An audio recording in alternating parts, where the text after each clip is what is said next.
모두들 명절 잘 보내셨습니까? 네, 이른 아침 다시 뵙게 돼서 반갑습니다. 제가 1세기 기독교사를 지난주부터 시작을 했는데요. 저희가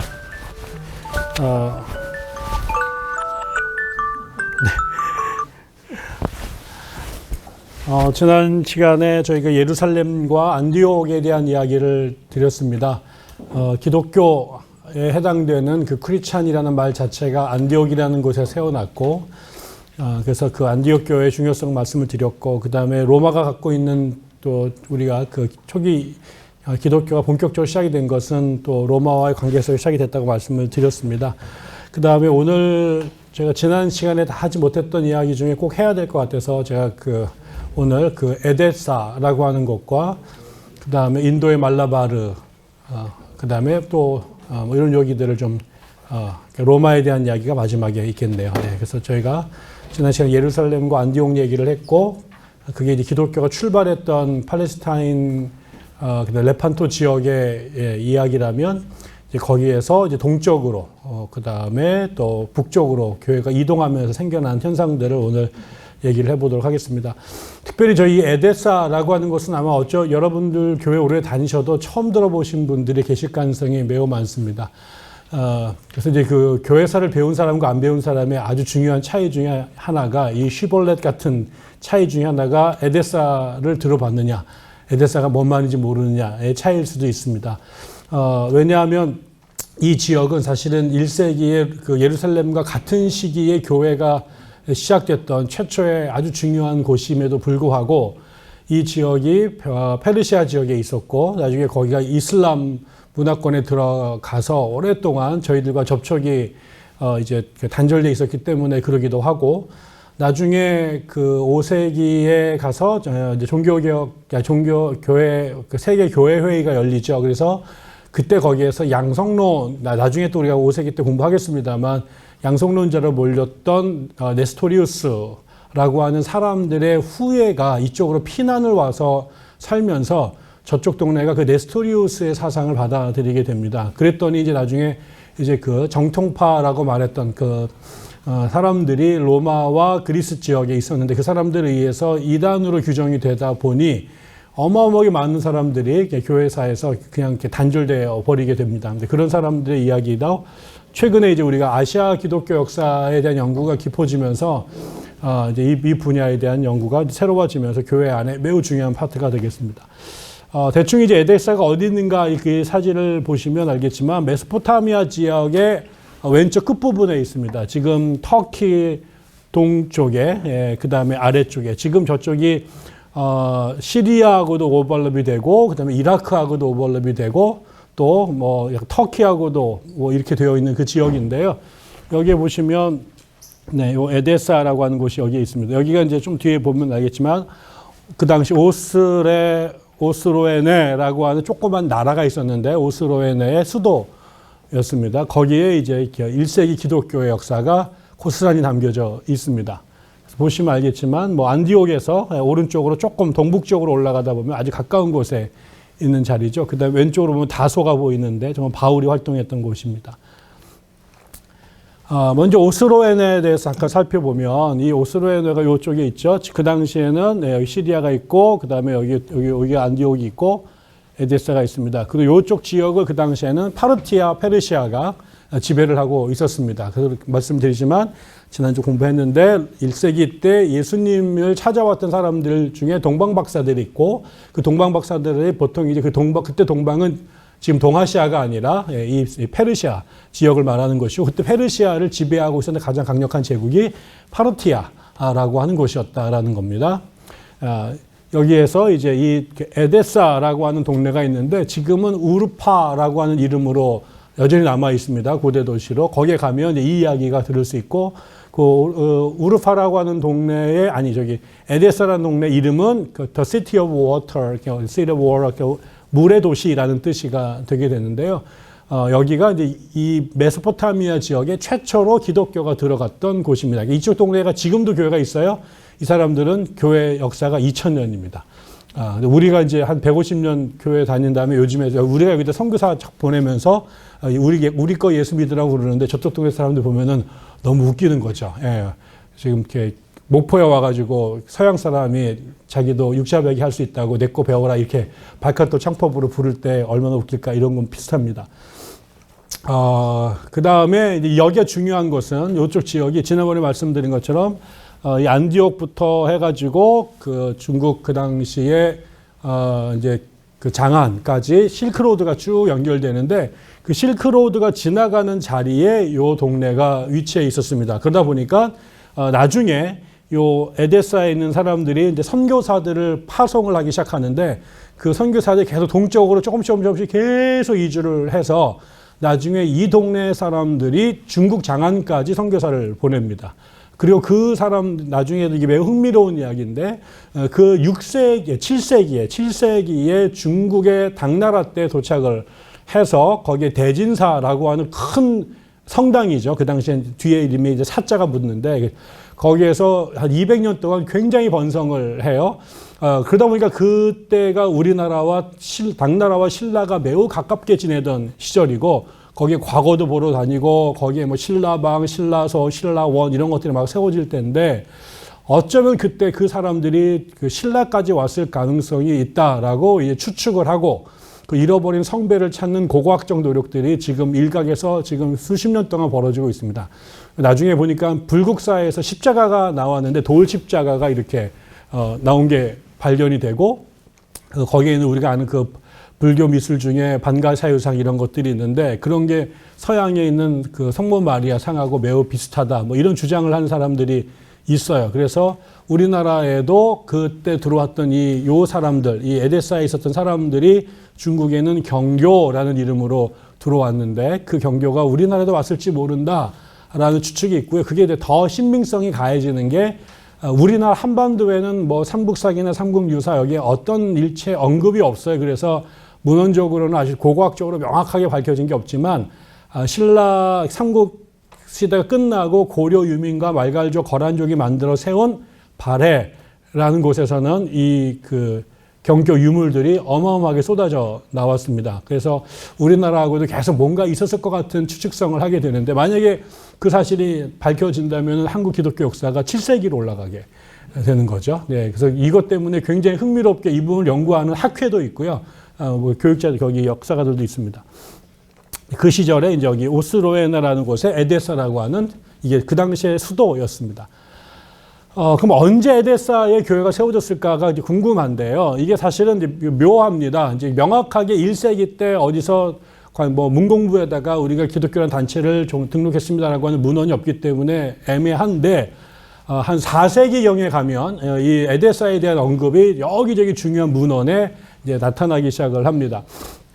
제일 유명한 게 최초의 교회사라고 말할 수 있는 게 이제 그 유세비우스라고 하는 가이사라의 유세비우스 주교가 그 교회사라고 하는 책을 썼습니다. 지금도 이 책은 우리나라에서 세계에서 출판이 돼서 매우 중요한 역사적 자료로 읽혀지고 있습니다. 물론 읽다 보면은 되게 이제 그 신비로운 얘기도 많아가지고 역사적 사실에 대해서 얼마나 신빙성이 있느냐라고 하는 논쟁이 있습니다만 아무튼 유세비우스가 콘스탄티누스 황제 시절의 역사가였고 대표적인 콘스탄티누스를 찬미했던 역사가이기도 하지만 이 사람 책에도 나오고 그 비슷한 시기에 시리아로 쓰여졌던 아다이의 가르침이라고 하는 Doctrine of 아다이라고 하는 책이 있는데 여기에 전설 같은 이야기들이 실려 있습니다. 그 다음에 여기 이제 무슨 얘기가 나와 있냐면 이 오스로에네라고 하는 나라에 기원 후 31년경에 왕이 있었는데 그 왕의 이름이 아브가르 5세였습니다. 아브가르 5세라고 하는 오스로에네 왕이 있었는데 이 사람이 한센병, 나병에 걸립니다. 그래가지고 이제 고생을 막 하고 있는데 예수에 대한 이야기를 듣습니다. 지금 31년경이면 아직 예수님이 안 돌아가시기 격이거든요. 이게 만약에 히스토리컬하게 팩트라고 말한다면 그래서 이 예수가 병을 막 고친다는 얘기를 듣고 사람을 보냅니다. 그래서 편지를 써가지고 좀 오스로에네로 예수님이 오셔서 자기 문둥병 좀 고쳐달라라고 이제 요청을 하게 됐죠. 그런데 예수님께서 내가 지금 바빠가지고 직접 갈 수가 없으니까 내가 나중에 내 제자를 한 명 보내겠다라고 답장을 쓴 다음에 자신의 모습을 그린 그림까지 첨부해가지고 편지를 보냈다라는 거죠. 그런데 이제 결국 예수님이 못 오시고 갑자기 돌아가시게 되자 이분이 이제 하늘로 올라가시면서 자기의 제자 중에 토마스가 이제 그 예수님의 업무를 대행을 하면서 도마가 또 자신의 동료였던 다데오라고 하는 사람, 이게 시리아어로 아다이라는 말이죠. 그래서 이제 다데오하고 아다이가 같은 사람인데 도마가 예수를 대신해서 아다이, 그 다음에 다데오를 아부가르 왕에게 보냅니다. 그래서 이제 다데오가 이 아부가르 왕에게 와서 그에게 기도를 하고 그의 병이 깨끗이 낫게 되자 아부가르 왕이 이제 개종을 하고 그 지역 사람들이 다 예수를 믿게 됐다라는 스토리가 이 교회사에도 나오고 그 다음에 그 아다이의 가르침이라고 하는 5세기 초에 나온 문헌들의 이 스토리가 나오게 된 거죠. 그 결과 아부가르 5세가 메소포타미아 지역의 최초의 개종한 임금이 되고 왕이 개종하게 되자 그 나라 전체가 집단 개종을 해서 거기는 기독교 국가가 됐다라는 거죠. 그래서 인류 최초의 기독교로 개종한 나라는 오스로에네라는 곳이고 그 나라의 수도가 이제 에데사였다라는 겁니다. 이런 이야기들이 서양 사람들한테는 별로 기분이 나쁜 거죠. 자신들이 원주라고 생각하는데 옆에 동네에 지금 이슬람권에 있는 페르시아 쪽에서 교회가 최초로 세워졌다라고 하니까요. 그 다음에 이제 그 다데오가 여러 자기의 자기의 학생들을 양육해서 그 사람들을 선교사로 세워서 사방으로 특별히 메소포타미아 지역 전역으로 선교사들을 보내게 됩니다. 그 다음에 이제 그 아다이가 죽고 난 다음에 이름이 비슷한데 이번엔 아다이가 아니라 아가이라고 하는 사람이 아다이의 후예가 돼서 이 메소포타미아 지역 선교를 이끌었다고 말해요. 근데 전에도 말씀을 드렸지만 이 지역의 그 당시의 언어가 아람어라고 하는 거예요. 이 아람어에서 고대 시리아어가 나오게 됐고, 그래서 그 당시에 이 에데사를 중심으로 한 지역은 그 당시가 왼쪽으로 가면 메소포타미아 쪽 왼쪽으로 가면 그 당시 헬레니즘 시대였기 때문에 중요한 문헌들이 다 그리스어로 쓰여지거나 행정문서 같은 경우는 라틴어로 쓰여졌는데 이게 그대로 초대교회의 중요 신학적 언어가 되잖아요. 신약 성경은 다 그리스어로 쓰여지게 되고 그다음에 그 4세기가 넘어가게 되면 라틴어로 된 문헌들이 등장하기 시작하는데 사실은 그거보다 400년, 300년 앞서서 시리아어로 최초의 기독교 문헌들이 작성이 되고 그 특히 예배 드리는 언어에 시리아로 된 예전들이 발전을 하게 돼서 이쪽 지역에 가면 지금도 그 고대 때 드리던 예배 방식 그대로 고대어로 예배를 드리고 있습니다. 그래서 시리아어가 초기 기독교의 매우 중요한 언어 중에 하나였는데 오랫동안 이 언어는 무시당해 왔었던 거죠. 그다음에 또 하나 되게 중요한 사실이 4세기가 되면은 그 유럽에서는 로마에서 콘스탄티누스 황제가 등장을 해서 300년 동안 간헐적으로 혹은 조직적으로 전국적 차원에서 전개되던 기독교 박해가 종식이 되고 이제 기독교를 공인하면서 이제 자유롭게 예수를 믿을 수 있는 시대가 313년이 돼서야 도래하게 되고 그 전까지는 황제들에 따라서 좀 이따 보겠습니다만 자신의 종교 정책에 따라서 기독교를 풀어줬다가 조였다가 지역별로 간헐적으로 두들겨 팼다가 나중에는 전국적 차원에서 박해를 했다. 이런 것들이 반복이 됐는데 그럴 때 그러니까 우리는 계속 이 지역의 역사에 주목하면서 기독교인들이 굉장히 고생을 많이 했구나라고 생각을 하는데요. 그 시절에 이 오스로에네가 있었던 요 지역 파르티아 왕국에서는 기독교에게 이미 1세기, 2세기, 3세기의 관용 정책을 벌쳐서 유럽에서 박해받던 기독교인들이 바로 이 메소포타미아 지역으로 탈출을 끊임없이 하게 된 거죠.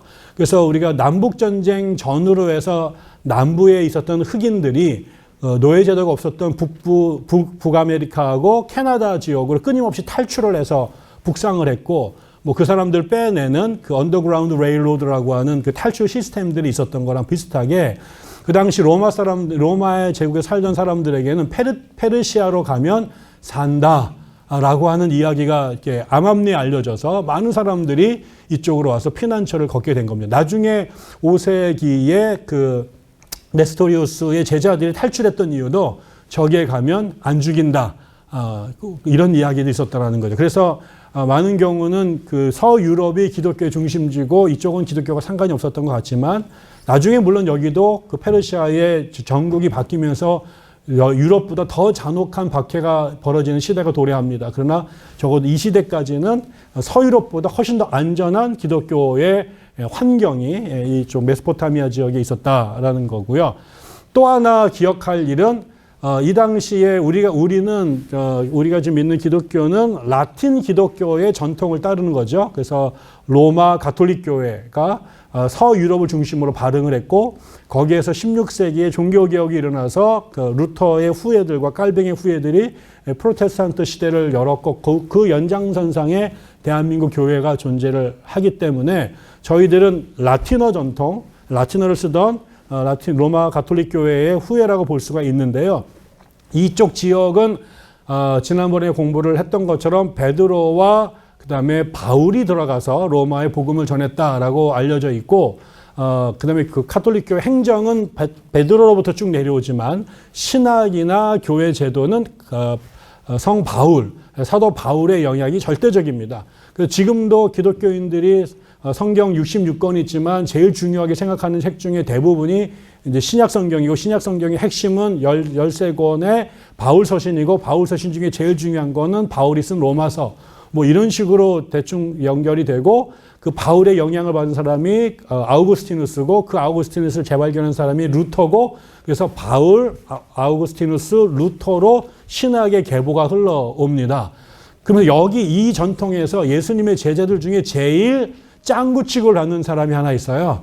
아마 짱구를 2명 선택을 하면 하나가 예수를 팔아먹었던 가룟 유다였을 거고 또 그 정도까지 아니지만은 예수를 끝까지 못 믿어가지고 그 가룟 유다가 배신의 아이콘이라면 불신의 아이콘이 도마였잖아요. 그래가지고 도마는 예수를 끝까지 안 믿었던 부활하신 다음에 겨우 믿었던 믿음 없는 사람의 심볼인데 이 메소포타미아 지역의 교회에서 가장 영향력 있는 사람이 바울이 아니라 도마입니다. 그래서 여기에 가가지고 도마 욕하고 뭐 믿음이 없어서 이런 얘기하게 되면 여러분 주목으로 주목을 받을 가능성이 있죠. 그래서 바울에 대한 평가와 도마에 대한 평가가 완전히 상극으로 갈라지는 지점이 서쪽에서는 바울이 제일 중요한 사람. 그러나 이 동쪽에서는 바울은 완전히 무시되고 도마가 매우 중요한 사람이 되고 있다라는 거죠. 이것도 여러분이 기억하시면 좋을 것 같습니다.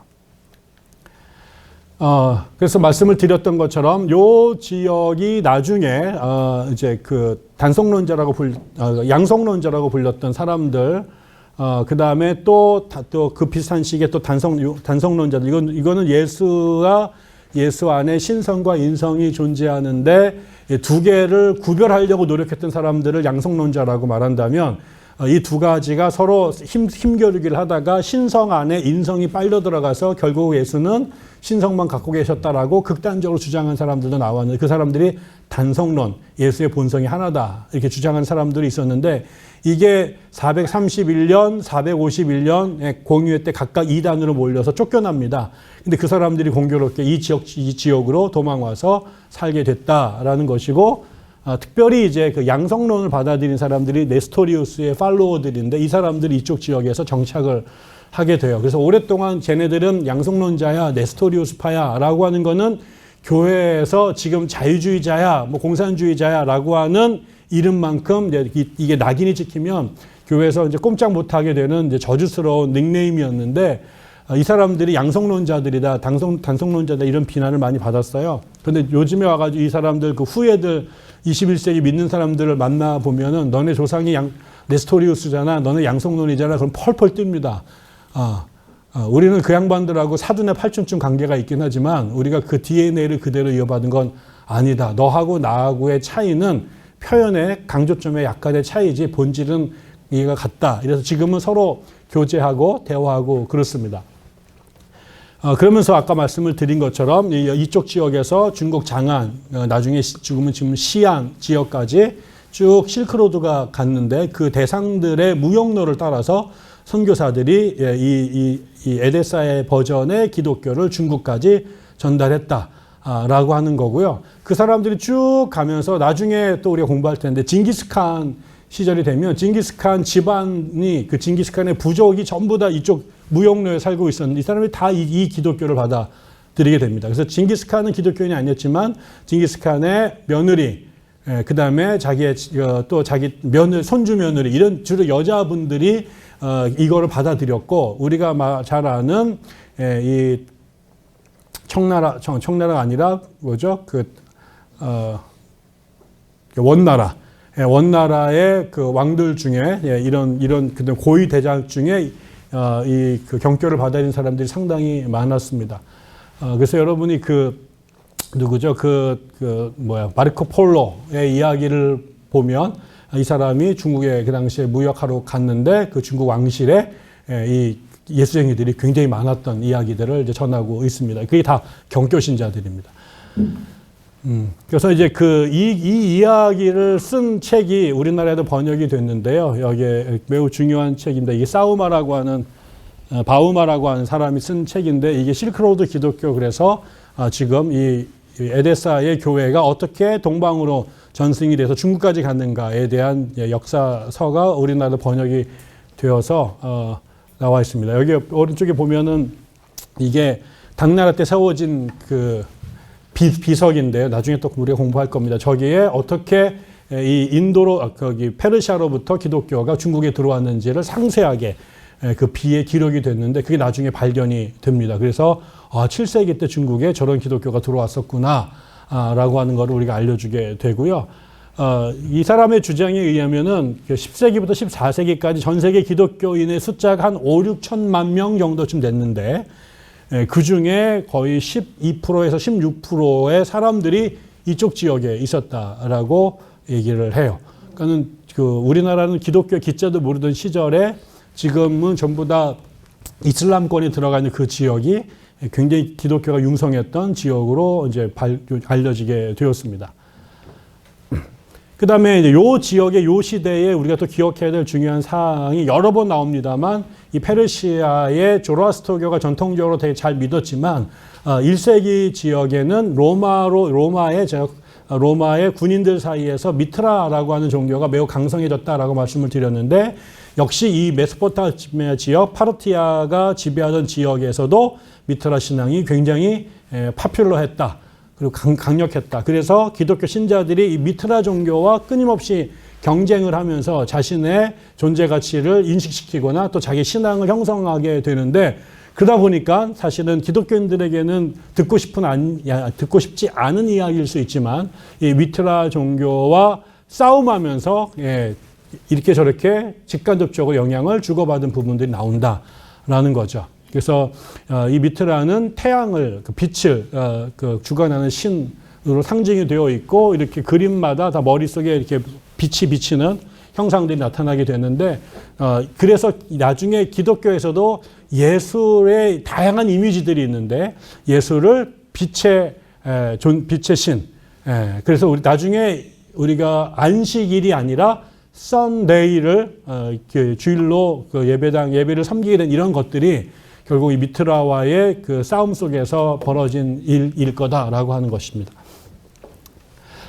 두 번째로 우리가 살펴보고 싶은 게 이 말라바르라고 하는 곳입니다. 이게 다 같은 동네입니다. 여러분 같은 시대입니다. 그래서 여기 인도의 그 남서쪽 부분에 지금 빨간 표식이 된 지역이 말라바르 코스트라고 하는 인도의 남서쪽의 해안지대인데 여기에도 아까 말한 오스로에 에데사의 기독교가 들어간 것과 거의 비슷한 시기에 기독교가 들어간 것으로 추측이 되고 있습니다.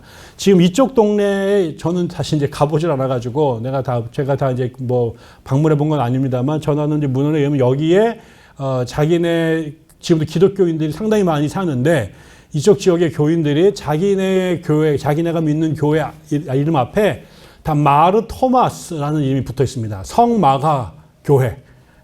그래서 자기네, 아니, 마가, 성도마, 마로 토마스니까요. 그러니까 도마가 여기에 와서 복음을 전했고, 도마가 1세기 때 이 동네 교회를 개척했다라고 믿는 교회들이 지금까지 존재를 하게 됩니다. 그래서 인도가 불교도 중요하고, 자이나교도 중요하고, 또 힌두교도 중요하지만, 기독교와 관련해서도 가장 오래된 역사를 갖고 있는 지역이다라는 거죠. 지난번에 고아에 다녀오신 선생님이 계셨었는데, 고아에 간 거는 이제 16세기에 고아에 가고, 1세기에는 말라바르 해안에 갔다라는 거예요. 그런데, 아까처럼 이쪽 지역이 말라바르 해안에 갔는데, 또 반대편에, 여기 하면 마일라포르라고 하는 동네가 또 있어요. 여기에는 도마의 죽음, 도마의 무덤이 지금 있습니다. 그 도마의 무덤을 관장하는 성전이 지어져 있어요. 이 안에 도마의 무덤이 있다라고 믿어요. 지금 가면. 그래서 이쪽에서 왔다가 이쪽에 가서 죽었다라는 거죠, 이 사람들은. 그런데 이제 요 부분과 관련해서 이게 사실이냐? 이 후손들은 그렇게 믿어요. 우리 조상이 도마가 직접 와가지고 복음을 전했고 교회가 세워져서 우리가 세계 원조 교회다라고 이제 우깁니다. 근데 그게 역사적으로 사실이냐? 그러면 그 증거를 내봐라. 그러면 이제 이게 호적 등본이 안 나오는 거예요. 그래서 이 사람들이 그렇게 믿고 밖에 있는 역사가들은 그게 증명이 돼야지 니들 마음대로 이렇게 막 호적 신고를 1세기라고 우기면 안 된다. 이게 이제 학계의 굉장히 큰 논쟁 중에 하나입니다. 우리나라에 경교가 들어왔을까 안 쓸까라고 하는 궁금증만큼 여기도 1세기에 도마가 진짜 온 건가에 대한 논쟁이 있어요. 그런데 이제 재밌는 거는 아까 말씀드렸던 마르코 폴로가 동방견문록을 썼는데 마르코 폴로가 여기에도 왔다 갔다라는 거죠. 이 도마의 무덤을 여기 마일라포르에. 그래서 여기에 그때 적어도 동방견문록이 다 뻥이 아니면 적어도 13세기까지는 최소한 무덤이 이미 도마의 무덤이라고 하는 것들이 13세기부터 존재했다라는 걸 알 수 있는 것이고요. 그런데 이제 이 문제가 아까처럼 학계에서는 그 명백한 문헌적 자료나 고고학적 자료를 대지 못해서 질문한 사람들이 많이 있다. 그런데 뒤로 넘어가면 4세기경부터 이쪽에 대한 이야기, 도마가 인도 교회를 세웠다라고 하는 말이 막 찾아보니까 4세기경부터 나오기 시작을 했다라는 거죠. 그래서 그 4세기에 히에로니무스, 우리 영어로는 제롬이라고 하는 사람이 있는데 이 사람은 카톨릭 교회가 20세기 중반까지 라틴어로 된 성경을 유일한 성경으로 인정을 했어요. 그 성경책을 불가타, 벌게이트라고 불렀는데 이거를 번역해낸 사람이 이 히에로니무스입니다. 이 사람이 4세기 사람인데 아주 뛰어나고 중요한 인물입니다. 나중에 또 저희가 공부하게 될 텐데 이 사람이 쓴 글에 예수님께서는 모든 장소에 계신다. 인도에서는 도마와 함께, 로마에서는 베드로와 함께 라는 표현이 이 사람에게 나오는 거죠. 그래서 이미 4세기, 300년대 초반이니까 4세기에 히에로니무스 같은 사람들에게도 인도 교회는 도마 사도가 세웠다라고 알고 있었다. 혹은 그렇게 인식되고 있었다라는 것이고, 아까 언급했던 그 유세비우스의 교회사 책에도 전승에 따르면, 그러니까 우리 구세주의 모든 거룩한 사도들과 제자들이 전 세계로 흩어졌을 때 전승에 따르면 도마는 그의 사역지로서 파르티아를 얻었다 이렇게 말해요. 그 파르티아가 아까 파르티아는 인도 뒤에 나옵니다만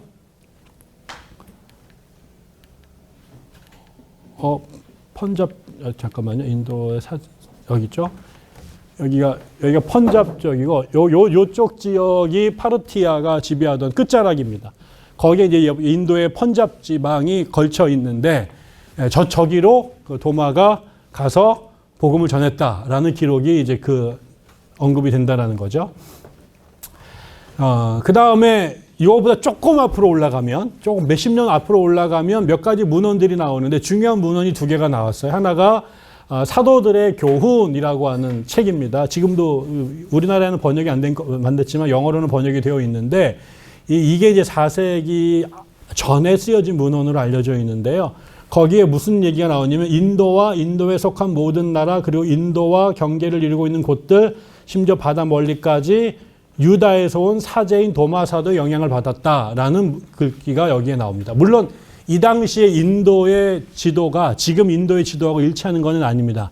그렇지만 대체적으로 이런 표현들이 나타나고 있고, 그다음에 인도 역사와 관련해서 가장 중요한 문헌이 이제 발견이 되는데 그게 이제 도마복음이라는 겁니다.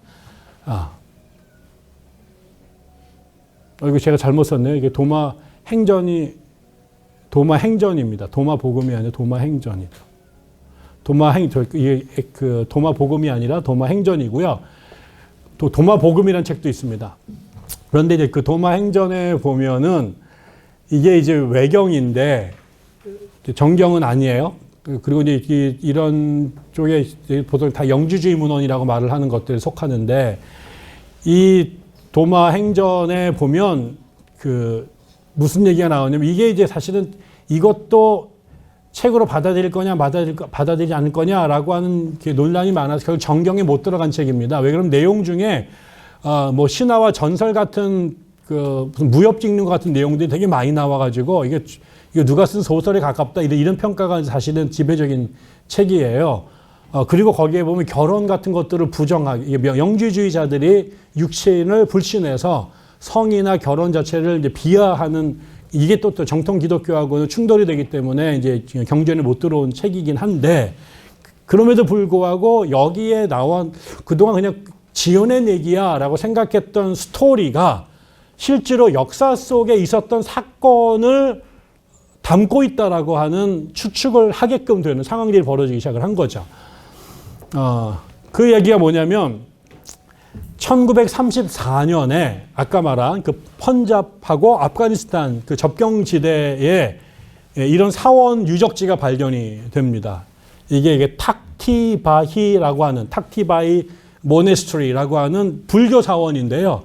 이 벽에 수많은 기록들이 담겨져 있는데 여기에 무슨 얘기가 나오냐면 군다포르스 왕에 대한 이야기가 여기에 쭉 나와요. 군다포르스 왕. 근데 이 사람의 이야기가 거의 이 사람 이름도 다 모르던 사람들인데 이 벽에 군다포르스에 대한 그 사적이 쭉 기록이 되어 있는 거예요. 이게 이제 발굴이 돼가지고 고고학자들에게.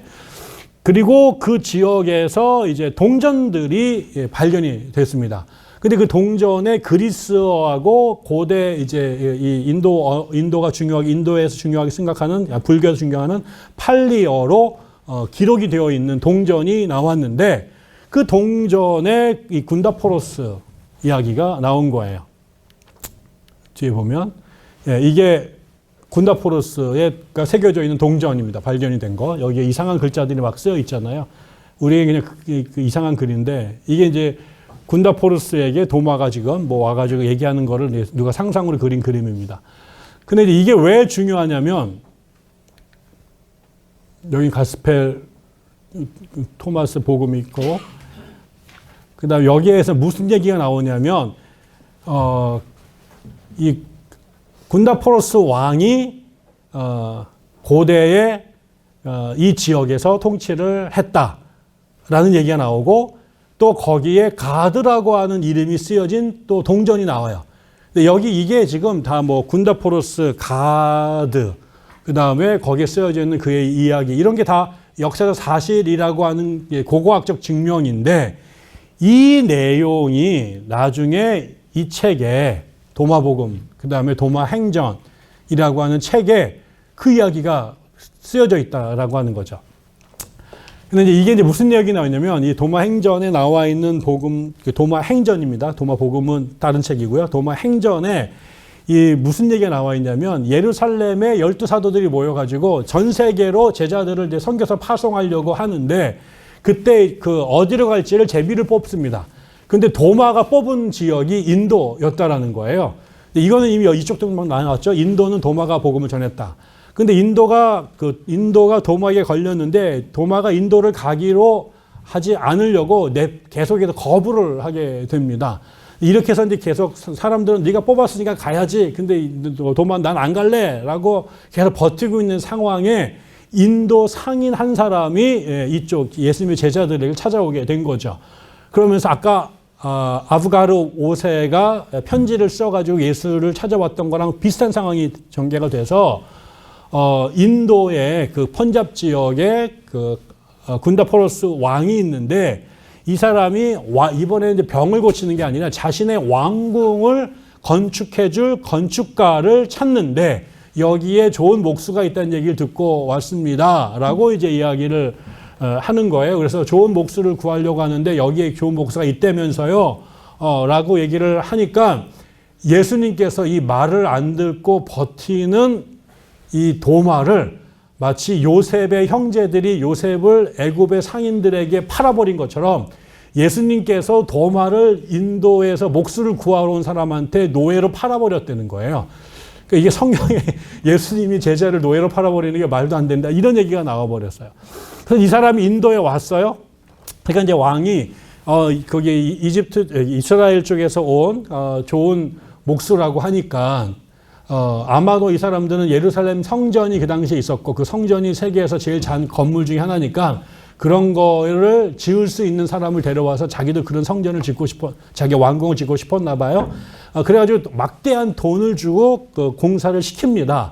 그리고 이제 세월이 좀 지났으니까 이제 이 사람한테 이제 궁전이 다 졌는지 확인하러 가는데 이 건축 비용을 받은 도마가 그거를 갖고 그 건축을 하지 못하죠. 왜? 건축의 건자도 모르는 사람이거든요. 그러니까 이 돈을 받아가지고 이걸 어디다 썼느냐? 가난한 사람들한테 다 나눠줘 버립니다. 그리고 이제 건물을 안 진 거죠. 미친 거예요. 그러니까 이 사람이 왕이 와서 보는데 거기에 궁전이 하나도 없으니까 이제 열이 받아가지고 이 사람을 감옥에다가 쳐 넣어버렸습니다.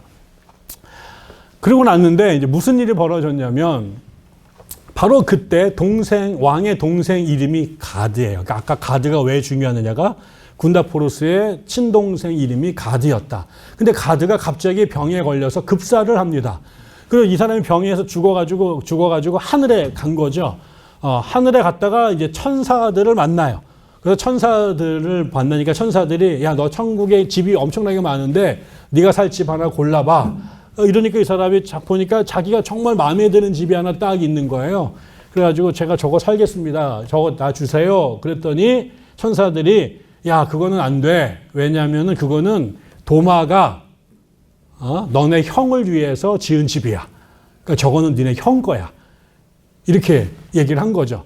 그러니까는 도마는 땅에서 집을 안 졌어요. 그리고 그 집을 짓는 비용을 가난한에게 나눠줬는데 그게 천국에 그 군다포로스 왕의 왕궁을 짓게 된 거다.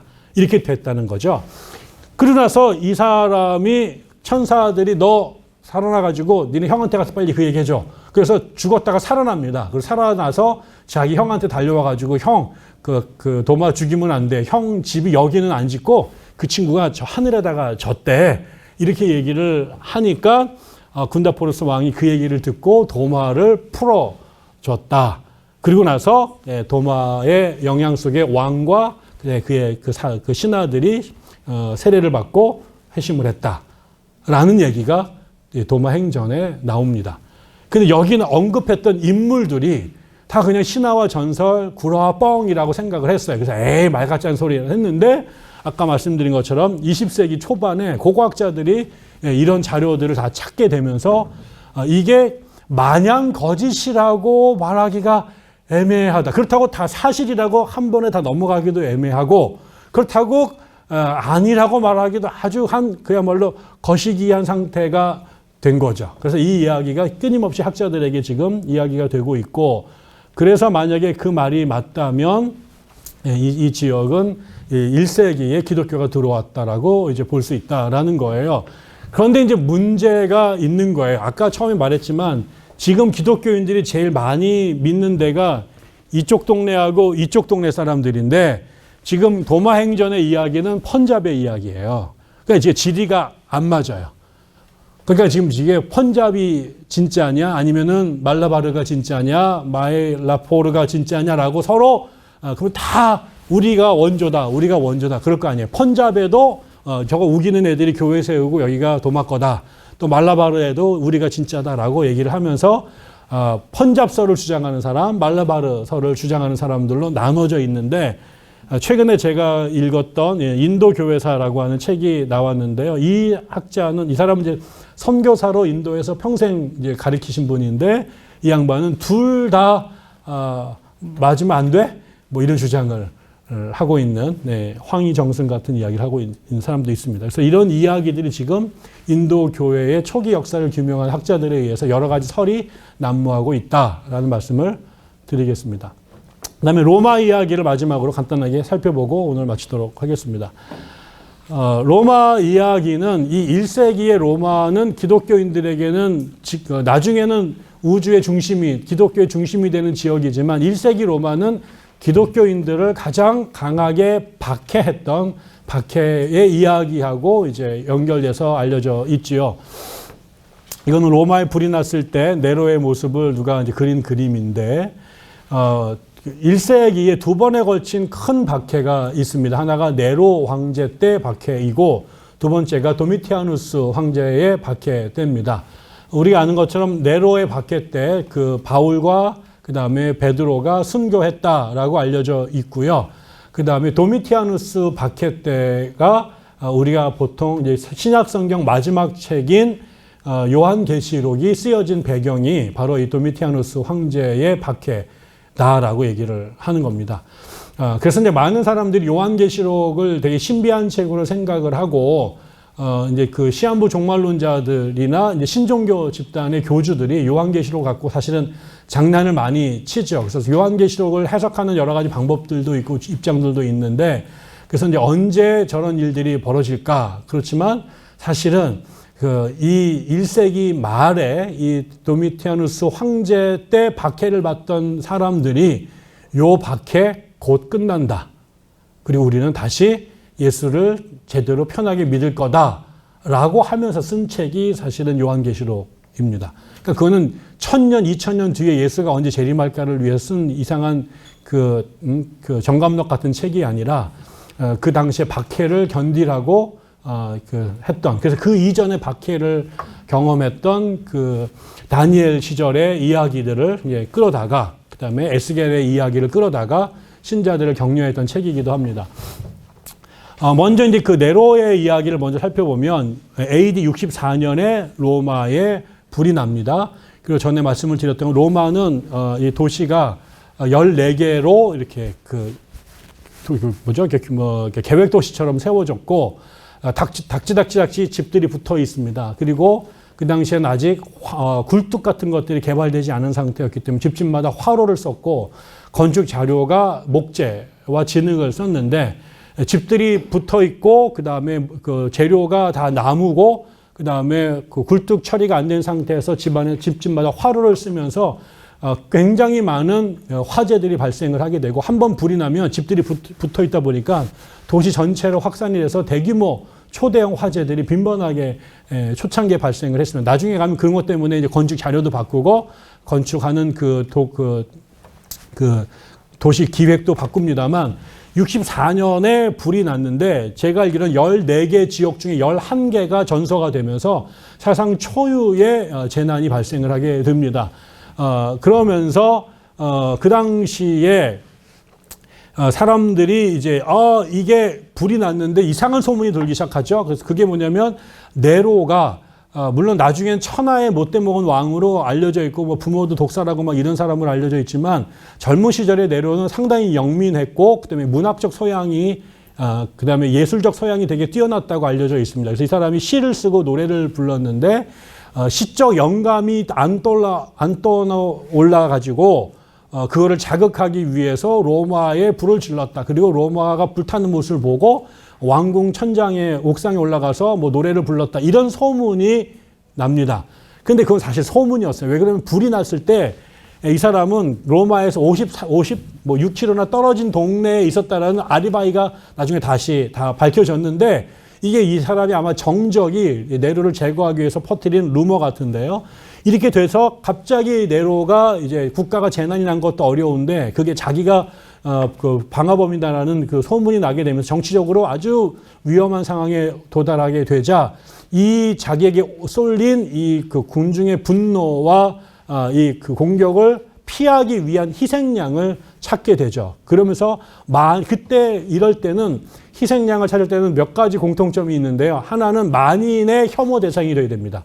그러니까 공공의 적이어야 되고, 두 번째로는 얘네들을 때렸을 때 절대로 직접 자기에게 반격을 가할 수 없는 약자여야 됩니다. 그게 역사적으로 희생양 찾기의 중요한 자격 요건인데, 거기에 딱 들어맞았던 애들이 그리스도인들이었던 거죠. 그래서 기독교인들이 이 범을 저질렀다. 그리고 더 웃긴 거는 그 10개 정도가 불타고 한 서너 개가 살아남았는데, 그 살아남은 지역이 유대인들 밀집 지역이었대요. 그러니까 이게 이제 관동 대지진 때 조센징들이 독약을 탔다라고 말했던 거랑 똑같은 논리로 기독교인들이 얘네들만 왜 불을 안 탔지? 뭐 이러면서 이쪽으로 화살이 쏠리게 됐습니다. 그러면서 그때 이제 그 사람들이 크리스토스 신봉자들, 이게 예수 교인들이죠. 이 사람들에게 이제 얘기를 이제 코너로 몰았어요. 그럼 이제 왜 이 사람들이 코너로 몰렸을까? 지난번에 우리가 다 설명을 드렸습니다만, 이 당시에 로마는 다신론 사회였는데 기독교인들은 다른 모든 신을 부정하고 야훼 하나님만 진짜고 나머지 다 우상이다라고 떠들었던 것도 못마땅했고, 두 번째로는 이 당시에 황제 숭배가 있었는데, 황제를 숭배하던 이 전통도 이게 일종의 국가 이데올로기, 일제시대 때는 신사와 같은, 그 신도이즘과 같은 기능을 했던 국가 이데올로기 혹은 시빌 릴리전이었는데요. 이거를 이제 기독교인들이 거부를 하고 그건 우상에 불과하다고 얘기를 했던 거죠. 이런 것들이 다 이제 나라 안에 같이 섞여 들어가지 못하고 이물질처럼 기독교는 존재했는데, 그래서 밉상의 대상이었던 겁니다. 아무튼 이제 이러면서 기독교인들이 이제 박해의 대상이 되죠. 그 당시에 이제 타키투스라고 하는 역사가가 쓴 그 애널스, 연대기라고 하는 책에 보면 이런 기록이 나와 있습니다. 그들은 살해당할 때 놀잇감이 되었다. 즉 야수의 모피를 뒤집어 쓴 채 개에게 물리고 찢겨 죽었다. 어떤 때는 십자가에 붙잡아 매고 혹은 불에 타기 쉽게 만들어 놓고 해가 지고 나서 야간에 등불 대신 불태웠다. 뭐 이런 기록이 타키투스라고 하는 저명한 역사가의 책에 그대로 나와 있게 되죠. 그때 이제 바울과 베드로가 죽었다라는 얘기가 나와 있고요. 잘 알려진 것처럼 이것도 베드로 행전이라고 하는 책에 나오는 건데, 베드로가 예수처럼 죽을 수 없기 때문에 처형될 때 자기는 거꾸로 달려 죽게 해달라라고 하는 이야기도 남아 있습니다. 그래서 이제 그 바울과 베드로가 로마에서 죽었고, 그 당시 로마가 제국의 수도였고, 이런 이유 때문에 늦게 기독교를 받아들였지만 나중에 예루살렘 다음에 교회 안에서는 높은 지위를 오랫동안 유지하게 됩니다. 그러니까 이제 이 로마 교회는 계속해서 바울과 베드로가 우리의 원조야라는 주장을 계속 했던 거죠. 그런데 어디에도 베드로와 바울이 로마에서 죽었다라고 하는 것을 증명해 줄 수 있는 문헌 자료는 없습니다. 과연 베드로가 로마까지 갔을까? 이것도 이제 늘 퀘스천이 되고 있죠. 그러나 그 후예들은 그렇게 다 믿고 있습니다. 여기 보면 여러분 다 아시겠지만 초창기에 교회가 처음 들어갔던 지역은 누가 처음 들어가서 성경을 전해줬는지 아무도 모릅니다. 그런데 각 지역마다 우리는 바울이, 우리는 또 도마가, 오늘 다루지 않았습니다만은 안디옥에는 또 안디옥은 바울이, 그 다음에 알렉산드리아는 마가가 들어갔다라고 계속 우기고, 스페인은 야고보가 갔다고 계속 이렇게 우기면서 자신들이 원조라고 하는 자신들의 신앙이 그냥 들어온 게 아니라는 걸 주장하게 됩니다. 마지막 한 사람만 다루면요, 도미티아누스 황제인데 이 사람은 왜 기독교인들 박했는지는 명확하게 알 수 없습니다.